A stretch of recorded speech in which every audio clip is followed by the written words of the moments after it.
जय हिंद मित्रांनो, एक्झाम जी के Marathi bye SM या आपल्या यूट्यूब चॅनलवर तुम्हा सर्वांचं स्वागत आहे। तर आजच्या व्हिडिओमध्ये आपण जनगणना 2011 या टॉपिकवर प्रश्न पाहणार आहोत। याच्यामध्ये प्रिव्हियस इयरला झालेल्या एक्झामचे प्रश्न आपण घेतलेले आहेत आणि त्यावर आधारित संभाव्य प्रश्न देखील आपण याच व्हिडिओमध्ये घेतलेले आहेत। तर येणाऱ्या सर्व एक्झामसाठी हा टॉपिक खूप महत्त्वाचा आहे, कारण जनगणना 2011 या टॉपिकवर प्रत्येक एक्झाममध्ये 1 ते 2 मार्काचे प्रश्न विचारले जातात। त्याच्यामुळे हा टॉपिक खूप महत्त्वाचा आहे। तर चला मग आजच्या व्हिडिओला सुरुवात करूया। तर पहा, पहिला प्रश्न, जनगणनेला भारतात सर्वप्रथम रिकामी जागा मध्ये ब्रिटिश राजवटीत लॉर्ड मेयोच्या कारकिर्दीत सुरुवात झाली। बघा, भारतामध्ये जनगणना सर्वप्रथम लॉर्ड मेयोच्या कार्यकाळामध्ये सुरू झाली, पण ते कोणत्या इसवी सनला सुरुवात झाली, कोणत्या साली सुरुवात झाली ते आपल्याला सांगायचं आहे। तर कधी सुरुवात झाली मग? तर याचं आन्सर आहे 1872ला। लॉर्ड मेयोच्या कारकिर्दीत 1872मध्ये भारतामध्ये जनगणनेला सर्वप्रथम सुरुवात झाली। पुढचा प्रश्न पहा। बघा मित्रांनो, अजून एक महत्त्वाची गोष्ट म्हणजे याची PDF तुम्हाला आपल्या टेलिग्राम चॅनलला मिळणार आहे। सर्वांनी टेलिग्राम चॅनल जॉईन करा। बघा दुसरा प्रश्न, भारतीय जनगणनेचे जनक कोण आहेत किंवा कोण होते? बघा, भारतीय जनगणनेचे जनक कोणाला म्हटले जाते? खूप महत्त्वाचा प्रश्न आहे। तर कोण आहेत मग? तर याचा आन्सर आहे हेनरी वॉल्टर। हेनरी वॉल्टर यांना भारतीय जनगणनेचे जनक असे म्हणतात। ओके, बघूया पुढचा प्रश्न। भारतातील 15वी जनगणना कधी झाली? बघा, भारतातील 15वी जनगणना कधी झाली? तर याचं आन्सर आहे 2011ला। बघा, 2011ला भारतातील 15वी जनगणना झाली। तर असा प्रश्न विचारू शकतात, 2011ची जनगणना कितवी होती? तर ती 15वी जनगणना होती। हे सुद्धा तुम्ही व्यवस्थित लक्षात घ्या। बघूया पुढचा प्रश्न। प्रश्न क्रमांक 4, जनगणना दर किती वर्षानंतर घेण्यात येते? बघा, जनगणना दर किती वर्षानंतर घेण्यात येते? तर ही दर 10 वर्षानंतर जनगणना घेण्यात येते। पुढचा प्रश्न, 2011ची जनगणना स्वतंत्र भारतानंतरची कितवी जनगणना होती? बघा, स्वतंत्र भारतानंतरची कितवी जनगणना होती 2011ची? तर कितवी होती मग? महत्त्वाचा प्रश्न आहे हा। तर 2011ची जनगणना स्वतंत्र भारतानंतरची 7वी जनगणना होती। ओके, ऑप्शन क्रमांक 2 7वी जनगणना। पुढचा प्रश्न बघा, जनगणना 2011 नुसार कोणत्या राज्यात सर्वात कमी लिंग गुणोत्तर आहे? बघा, सर्वात कमी लिंग गुणोत्तर कोणत्या राज्यामध्ये आहे? तर कोणत्या आहे मग? तर याचं आन्सर आहे हरियाणा या राज्यामध्ये। हरियाणा राज्यामध्ये सर्वात कमी लिंग गुणोत्तर आहे। व्यवस्थित लक्षात घ्या मित्रांनो, खूप महत्त्वाचे प्रश्न आहेत। पुढचा प्रश्न, जनगणना 2011 नुसार सर्वाधिक लिंग गुणोत्तर असलेले राज्य कोणते? बघा, आता सर्वाधिक लिंग गुणोत्तर विचारलेलं आहे। तर कोणत्या राज्यामध्ये सर्वाधिक लिंग गुणोत्तर आहे मग? तर याचं आन्सर आहे केरळ राज्यामध्ये। ओके, केरळ राज्यामध्ये सर्वाधिक लिंग गुणोत्तर आहे। ओके, बघूया पुढचा प्रश्न। प्रश्न क्रमांक 8, जनगणना 2011 नुसार सर्वात साक्षर केंद्रशासित प्रदेश कोणता? बघा, सर्वात साक्षर केंद्रशासित प्रदेश आपल्याला विचारलेला आहे। तर कोणता आहे मग? तर सर्वात साक्षर केंद्रशासित प्रदेश आहे लक्षद्वीप। ओके, लक्षद्वीप हा सर्वात साक्षर केंद्रशासित प्रदेश आहे। पुढचा प्रश्न पहा, प्रश्न क्रमांक 9, जनगणना 2011 नुसार सर्वात कमी साक्षर केंद्रशासित प्रदेश कोणता? बघा, आता सर्वात कमी केंद्रशासित प्रदेश कोणता? सर्वात कमी साक्षर। ओके, तर कोणता मग? तर याचा आन्सर आहे दादरा नगर हवेली हा सर्वात कमी साक्षर केंद्रशासित प्रदेश आहे। तर मित्रांनो, हे व्यवस्थित प्रश्न लक्षात घ्या। सर्वाधिक किंवा सर्वात साक्षर केंद्रशासित प्रदेश कोणता जर म्हटलं तर त्याचा आन्सर आहे लक्षद्वीप, आणि सर्वात कमी केंद्रशासित प्रदेश म्हटलं तर ते दादरा नगर हवेली। व्यवस्थित लक्षात घ्या।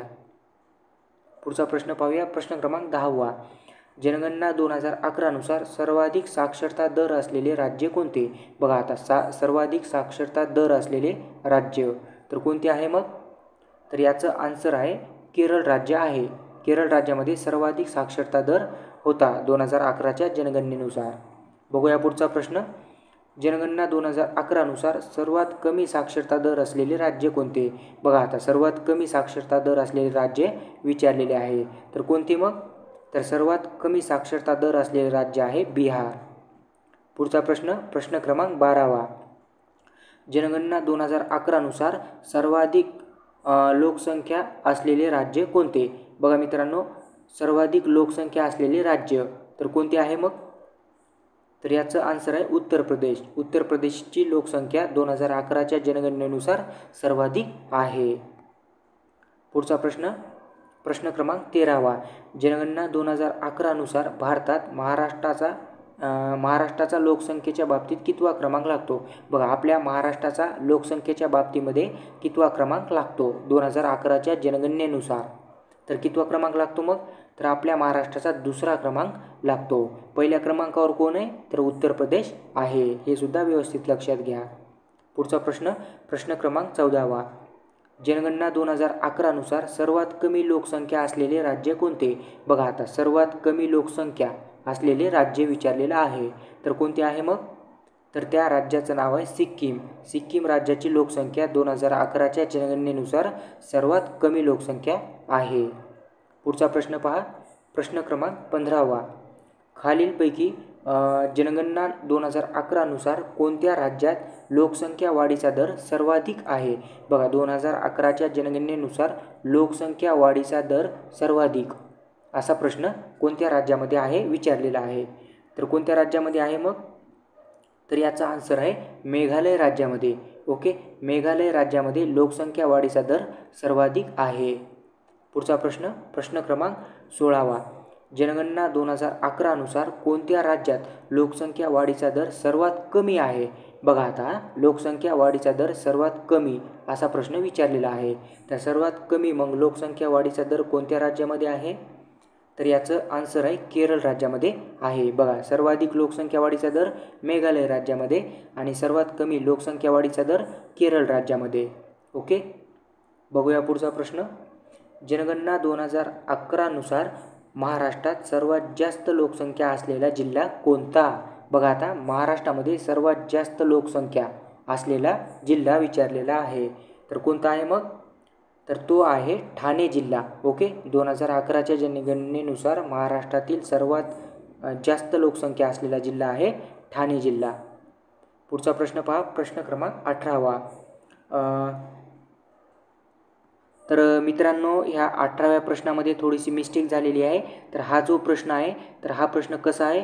तर 2011च्या जनगणनेनुसार महाराष्ट्रात लोकसंख्या म्हणजे सर्वात कमी लोकसंख्या असलेला जिल्हा आपल्याला सांगायचा आहे. तर थोडासा प्रश्न मिस्टेक झालेला आहे. तर 2011च्या जनगणनेनुसार महाराष्ट्रातील सर्वात कमी लोकसंख्या असलेला जिल्हा कोणता आहे असा विचारलेला आहे. तर कोणता आहे मग? तर त्याचं आन्सर आहे सर्वात कमी लोकसंख्या असलेला जिल्हा आहे सिंधुदुर्ग जिल्हा. ओके, सिंधुदुर्ग जिल्हा लक्षात घ्या. थोडासा प्रश्न मिस्टेक झालेला आहे. पुढचा प्रश्न, प्रश्न क्रमांक 19. जनगणना 2011 नुसार महाराष्ट्रात सर्वाधिक लोकसंख्येची घनता कोणत्या जिल्ह्यामध्ये आहे? बघा, महाराष्ट्रामधील सर्वाधिक लोकसंख्येची जी घनता आहे तर ती कोणत्या जिल्ह्यामध्ये आहे विचारलेला आहे. तर मग कोणत्या जिल्ह्यामध्ये सर्वाधिक लोकसंख्येची घनता आहे मग? तर तो जिल्हा आहे मुंबई उपनगर. ओके, मुंबई उपनगरामध्ये लोकसंख्येची सर्वाधिक घनता आहे. पुढचा प्रश्न, प्रश्न क्रमांक 20. जनगणना 2011 नुसार महाराष्ट्रात सर्वात कमी लोकसंख्येची घनता असलेला जिल्हा कोणता? बघा, आता सर्वात कमी लोकसंख्येची घनता असणारा जिल्हा आपल्याला सांगायचा आहे. तर कोणता आहे मग? तर तो आहे गडचिरोली. ओके, सर्वाधिक लोकसंख्येची घनता मुंबई उपनगर आणि सर्वात कमी लोकसंख्येची घनता गडचिरोली. हे व्यवस्थित लक्षात घ्या. पुढचा प्रश्न पहा, प्रश्न क्रमांक 21. भारताच्या 2011च्या जनगणनेनुसार महाराष्ट्रातील खालीलपैकी कोणत्या जिल्ह्यात लोकसंख्येची घनता 100पेक्षा कमी आहे? बघा, असा महाराष्ट्रातील कोणता जिल्हा आहे त्या जिल्ह्याची लोकसंख्येची घनता 100पेक्षा कमी आहे? प्रश्न व्यवस्थित लक्षात घ्या. लोकसंख्येची घनता 100पेक्षा कमी. तर कोणता जिल्हा आहे मग तो? तर तो जिल्हा आहे सिंधुदुर्ग जिल्हा. ओके, पुढचा प्रश्न पहा, प्रश्न क्रमांक 22. भारताच्या 2011च्या जनगणनेनुसार महाराष्ट्रात सर्वात जास्त साक्षरता दर कोणत्या जिल्ह्याचा आहे? बघा, महाराष्ट्रातील सर्वात जास्त साक्षरता दर कोणत्या जिल्ह्याचा आहे विचारलेला आहे. तर कोणत्या जिल्ह्याचा आहे मग? तर त्याचं आन्सर आहे मुंबई उपनगर. महाराष्ट्रात सर्वात जास्त साक्षरता दर आहे मुंबई उपनगर या जिल्ह्याचा. पुढचा प्रश्न, भारताच्या 2011च्या जनगणनेनुसार महाराष्ट्रातील खालीलपैकी कोणत्या जिल्ह्याची लोकसंख्या सर्वाधिक आहे? बघा आता महाराष्ट्रातील कोणत्या जिल्ह्याची लोकसंख्या सर्वाधिक आहे असं विचारलेलं आहे. तर कोणत्या जिल्ह्याची आहे मग? तर याचं आन्सर आहे ठाणे जिल्ह्याची. हे 2011च्या जनगणनेनुसार आहे बरं का मित्रांनो. तर ठाणे जिल्ह्याची लोकसंख्या सर्वाधिक आहे. पुढचा प्रश्न, प्रश्न क्रमांक 24. 2011च्या जनगणनेनुसार भारताच्या लोकसंख्येची घनता किती? बघा 2011च्या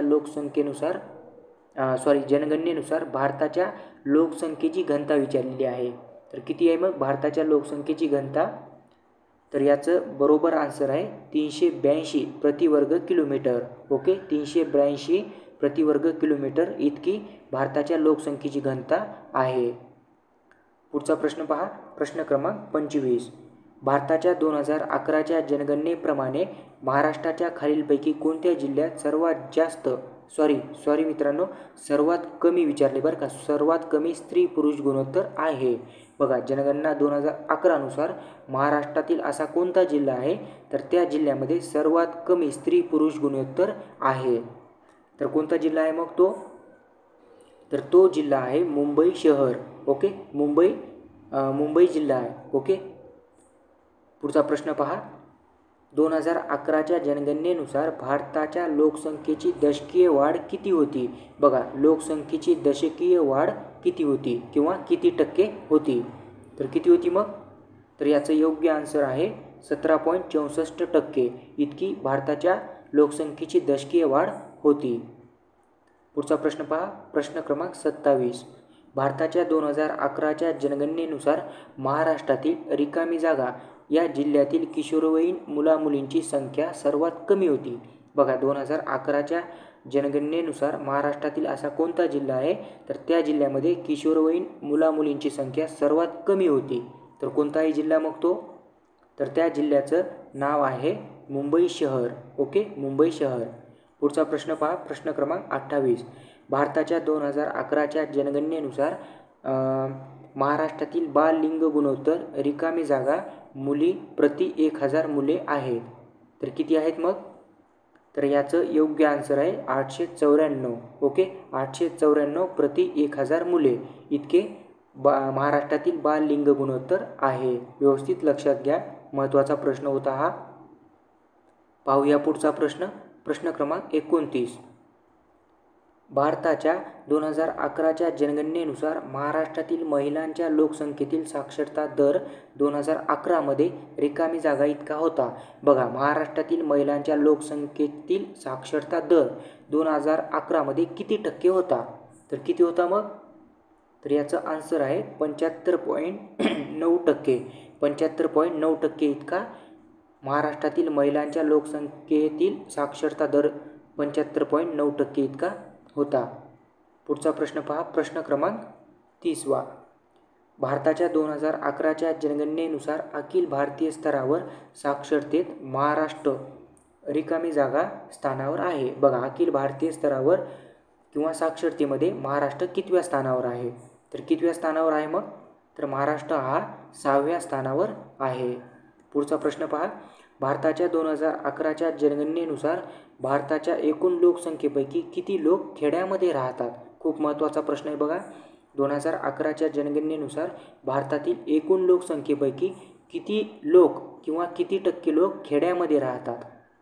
तर किती टक्के लोक खेड्यामध्ये राहतात मग? तर त्याचं योग्य आन्सर आहे 68.8% लोक इतके खेड्यामध्ये राहतात. पुढचा प्रश्न पहा, प्रश्न क्रमांक 32. भारताच्या 2011च्या जनगणनेनुसार अखिल भारतीय स्तरावर शहरी लोकसंख्येच्या प्रमाणात महाराष्ट्र रिकामी जागा स्थानावर आहे. बघा शहरी लोकसंख्येच्या प्रमाणात महाराष्ट्र कितव्या स्थानावर आहे असा प्रश्न विचारलेला आहे. तर कितव्या स्थानावर आहे मग? तर महाराष्ट्र हा 5व्या स्थानावर आहे शहरी लोकसंख्येच्या प्रमाणामध्ये. पुढचा प्रश्न पहा, प्रश्न क्रमांक 33. भारताच्या 2011च्या जनगणनेनुसार महाराष्ट्राची लोकसंख्येची घनता रिकामी जागा प्रति चौरस किलोमीटर आहे. बघा महाराष्ट्राची लोकसंख्येची घनता किती प्रति चौरस किलोमीटर आहे? महत्त्वाचा प्रश्न आहे हा. तर किती आहे मग?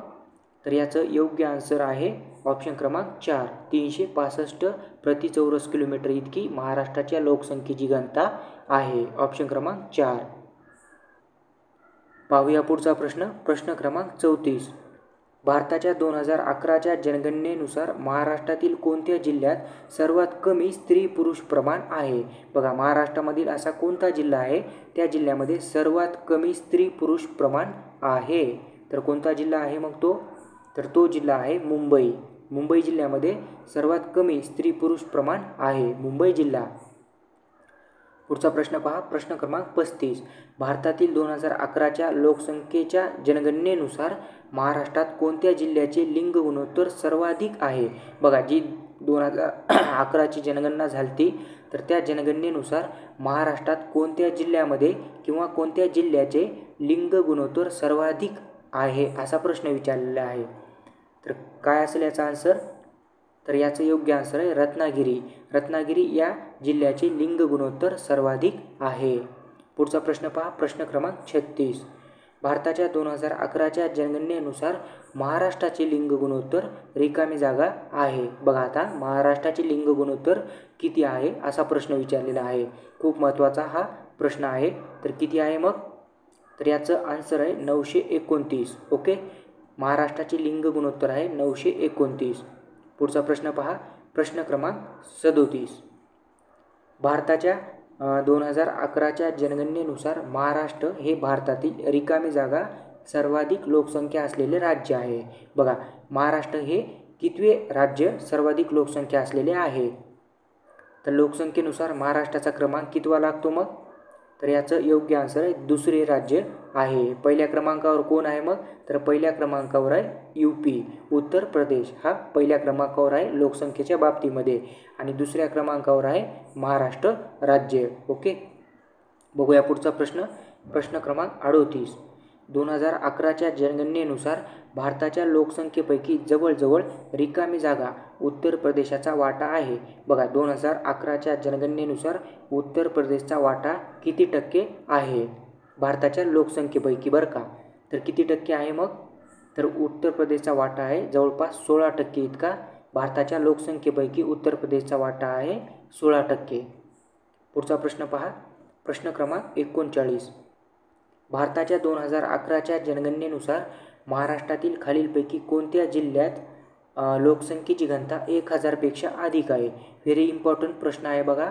महाराष्ट्रातील असा कोणता जिल्हा आहे त्या जिल्ह्याची लोकसंख्येची घनता 1000पेक्षा अधिक आहे असा प्रश्न विचारला आहे. महत्त्वाचा प्रश्न आहे बघा हा. तर कोणत्या जिल्ह्याची लोकसंख्येची घनता 1000पेक्षा अधिक आहे मग? तर याचं योग्य आन्सर आहे ठाण्याची. ओके, ठाणे जिल्हा. पुढचा प्रश्न पहा. प्रश्न क्रमांक 40.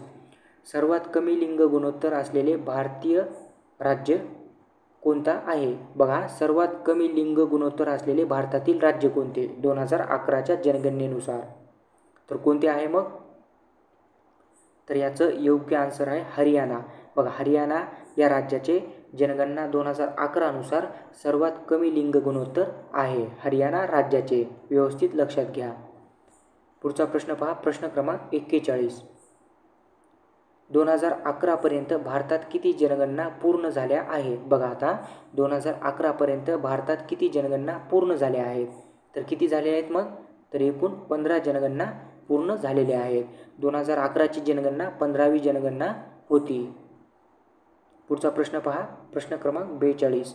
भारताच्या 2011च्या जनगणनेनुसार खालीलपैकी कोणत्या राज्याची लोकसंख्या सर्वात कमी आहे? बघा, कोणत्या राज्याची लोकसंख्या सर्वात कमी असा प्रश्न विचारलेला आहे. तर कोणत्या राज्याची सर्वात कमी लोकसंख्या आहे मग? तर याचा आन्सर आहे सिक्कीम राज्याची. ओके, सिक्कीम राज्याची लोकसंख्या सर्वात कमी आहे. पुढचा प्रश्न. 2011च्या जनगणनेनुसार किंवा जनगणनेच्या आकडेवारीनुसार पुढीलपैकी कोणत्या केंद्रशासित प्रदेशामध्ये स्त्रियांची लोकसंख्या ही पुरुषांपेक्षा अधिक आहे? व्हेरी इम्पॉर्टंट प्रश्न आहे बघा. असा कोणता केंद्रशासित प्रदेश आहे? तर त्या केंद्रशासित प्रदेशामध्ये स्त्रियांची जी लोकसंख्या आहे तर ती पुरुषांपेक्षा अधिक आहे. तर असा प्रश्न विचारला आहे. खूप महत्त्वाचा प्रश्न आहे. तर कोणते केंद्रशासित प्रदेश आहे मग तो? तर याचं योग्य आन्सर आहे ऑप्शन क्रमांक 4 पुदुच्चेरी. ओके, हे केंद्रशासित प्रदेश आहे. तर या केंद्रशासित प्रदेशामध्ये स्त्रियांची लोकसंख्या पुरुषांपेक्षा अधिक आहे. पुढचा प्रश्न पहा, प्रश्न क्रमांक 44. क्षेत्रफळाच्या दृष्टीने भारतातील सर्वात लहान केंद्रशासित प्रदेश कोणता? बघा, क्षेत्रफळाच्या दृष्टीने भारतातील सर्वात लहान केंद्रशासित प्रदेश विचारलेला आहे. तर कोणता आहे मग? तर त्या केंद्रशासित प्रदेशाचं नाव आहे लक्षद्वीप. ओके, क्षेत्रफळाच्या दृष्टीने सर्वात लहान केंद्रशासित प्रदेश हा लक्षद्वीप आहे. पुढचा प्रश्न पहा, 2011च्या जनगणनेनुसार बाललिंग गुणोत्तर दर 1000 पुरुषामागे रिकामी जागा स्त्रिया असे होते. बघा, 2011च्या जनगणनेनुसार बाललिंग गुणोत्तर दर 1000 पुरुषांमागे किती स्त्रिया होते? तर किती होत्या मग स्त्रिया 1000 पुरुषांमागे? काय असेल याचा आन्सर? तर याचं योग्य आन्सर आहे ऑप्शन क्रमांक 1, हे 919 स्त्रिया दर 1000 पुरुषांमागे होत्या. पुढचा प्रश्न पहा, 2011च्या जनगणनेनुसार भारताचा एकूण साक्षरता दर खालीलपैकी किती होता किंवा किती टक्के आहे? बघा, भारताचा एकूण साक्षरता दर तर किती टक्के आहे मग 2011च्या जनगणनेनुसार? तर याचं योग्य आन्सर आहे 74.04%. 74.04% इतका भारताचा एकूण साक्षरता दर आहे. पुढचा प्रश्न पहा, 2011च्या जनगणनेनुसार भारतातील पुरुष साक्षरता दर रिकामी जागा इतका आहे. बघा, आता भारतातील पुरुष साक्षरता दर तर किती आहे मग? तर याचं योग्य आन्सर आहे पुरुष साक्षरता दर हा 82.14% इतका आहे. 82.14% इतका भारतातील पुरुष साक्षरता दर आहे. पुढचा प्रश्न पहा, 2011च्या जनगणनेनुसार भारतातील शहरी लोकसंख्येची टक्केवारी किती होती? बघा, आता भारतातील शहरी लोकसंख्येची टक्केवारी आपल्याला विचारलेली आहे. तर किती होती मग? तर याचं योग्य आन्सर आहे 31.36% इतकी भारतातील शहरी लोकसंख्येची टक्केवारी आहे. पुढचा प्रश्न पहा, प्रश्न क्रमांक 49. सर्वाधिक लोकसंख्येची घनता असलेले राज्य कोणते? बघा मित्रांनो, सर्वाधिक लोकसंख्येची घनता असलेले राज्य आपल्याला सांगायचं आहे. तर कोणते मग? तर हे बिहार राज्य आहे. पुढचा प्रश्न, सर्वात कमी लोकसंख्येची घनता असलेले राज्य कोणते? बघा, आता सर्वात कमी लोकसंख्येची घनता असलेले राज्य सांगायचं आहे. तर कोणते आहे मग? तर त्याचा आन्सर आहे अरुणाचल प्रदेश. तर बघा मित्रांनो, सर्वात जास्त लोकसंख्येची घनता असलेले राज्य बिहार आणि सर्वात कमी लोकसंख्येची घनता असलेले राज्य अरुणाचल प्रदेश. ओके, हे व्यवस्थित लक्षात घ्या. पुढचा प्रश्न पाहूया, प्रश्न क्रमांक 51. सर्वाधिक लोकसंख्या असलेला केंद्रशासित प्रदेश कोणता? बघा, आता सर्वाधिक लोकसंख्या असलेला केंद्रशासित प्रदेश विचारला आहे. तर कोणता मग? तर याचं आन्सर आहे नवी दिल्ली. ओके, नवी दिल्ली हा केंद्रशासित प्रदेश सर्वाधिक लोकसंख्या असलेला केंद्रशासित प्रदेश आहे. पुढचा प्रश्न, प्रश्न क्रमांक 52. सर्वात कमी लोकसंख्या असलेला केंद्रशासित प्रदेश. बघा, आता सर्वात कमी लोकसंख्या असलेला केंद्रशासित प्रदेश सांगायचा आहे. तर कोणता आहे मग? तर याचं आन्सर आहे लक्षद्वीप. ओके, ऑप्शन क्रमांक 1. बघा मित्रांनो, महत्त्वाचा प्रश्न आहे. सर्वाधिक लोकसंख्या असलेला केंद्रशासित प्रदेश आहे नवी दिल्ली आणि सर्वात कमी लोकसंख्या असलेला केंद्रशासित प्रदेश आहे लक्षद्वीप. ओके, हे प्रश्न व्यवस्थित लक्षात घ्या. चला, आता पुढचा प्रश्न पाहूया, प्रश्न क्रमांक 53. सर्वाधिक लोकसंख्या असलेले राज्य कोणते? बघा, आता सर्वाधिक लोकसंख्या असलेले राज्य आत्ताच आपण वर पाहिलं. तर त्या राज्याचं नाव काय? तर उत्तर प्रदेश हे सर्वाधिक लोकसंख्या असलेले राज्य आहे आणि आपल्या महाराष्ट्राचा क्रमांक लागतो 2. दुसऱ्या क्रमांकावर महाराष्ट्र राज्य आहे. पुढचा प्रश्न, सर्वाधिक लिंग गुणोत्तर असलेले राज्य कोणते? बघा, आता सर्वाधिक लिंग गुणोत्तर असलेले राज्य आपल्याला सांगायचं आहे. तर कोणते आहे मग? तर त्या राज्याचं नाव आहे केरळ राज्य. केरळ राज्यामध्ये सर्वाधिक लिंग गुणोत्तर आहे. पुढचा प्रश्न पहा, सर्वाधिक साक्षरता दर असलेले राज्य कोणते? बघा, आता मित्रांनो, सर्वाधिक साक्षरता दर असलेले राज्य कोणते हे आपल्याला सांगायचं आहे. तर कोणते आहे मग? तर याचं बरोबर आन्सर आहे केरळ. केरळ राज्यामध्ये सर्वाधिक साक्षरता दर आहे. पुढचा प्रश्न पहा, प्रश्न क्रमांक 56. सर्वात कमी साक्षरता दर असलेले राज्य. बघा, आता मित्रांनो, सर्वात कमी साक्षरता दर असलेले राज्य आपल्याला सांगायचं आहे. तर कोणते आहे मग आता? तर याचा आन्सर आहे बिहार राज्य. बघा, सर्वाधिक साक्षरता दर असलेले राज्य आहे केरळ आणि सर्वात कमी साक्षरता दर असलेले राज्य आहे बिहार. ओके, हे थोडेसे कन्फ्युजिंग करणारे प्रश्न आहेत, व्यवस्थित पहा तुम्ही. याची PDF मी आपल्या टेलिग्राम चॅनलला देणार आहे. पुढचा प्रश्न क्रमांक 57. भारतात जनगणना कधी सुरू झाली? बघा, भारतामध्ये जनगणनेला सुरुवात कधी झाली? सोपा प्रश्न आहे हा. आताच आपण वर पाहिलेला आहे. हे एक्झाममध्ये रिपीट झालेले आहेत, त्याच्यामुळे हे प्रश्न रिपीट होत आहेत. येणाऱ्या सर्व एक्झामसाठी हे प्रश्न महत्त्वाचे असल्यामुळे मी घेणार आहे आणि ह्याच्यामध्ये संभाव्य प्रश्नसुद्धा मी ॲड केलेले आहेत. तर सांगा मग, भारतामध्ये जनगणनेला सुरुवात कधी झाली? तर याचं योग्य आन्सर आहे 1872ला. पुढचा प्रश्न, भारतात नियमित जनगणना कधी सुरू झाली? बघा आता मित्रांनो, भारतामध्ये नियमित जनगणना ही कधी सुरू झाली? तर कधी सुरू झाली मग नियमित जनगणना? तर याचं योग्य आन्सर आहे 1881 पासून. 1881 पासून भारतामध्ये नियमित जनगणनेला सुरुवात झाली. तर आजचे शेवटचे 2 प्रश्न पाहूया. प्रश्न क्रमांक 59. तर 2011च्या जनगणनेनुसार महाराष्ट्रात पुरुष साक्षरता एकूण किती होती? बघा, महाराष्ट्रामध्ये पुरुष साक्षरता तर किती टक्के होती असा प्रश्न विचारला आहे. तर किती टक्के होती मग?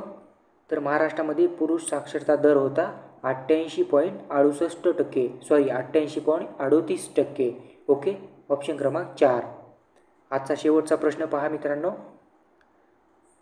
2011च्या जनगणनेनुसार महाराष्ट्रात स्त्री साक्षरता एकूण किती टक्के होती? बघा मित्रांनो, आता इथं आपल्याला पुरुष साक्षरता विचारलेलं होतं आणि आता स्त्री साक्षरता विचारलेलं आहे. दोन्ही प्रश्न महत्त्वाचे आहेत.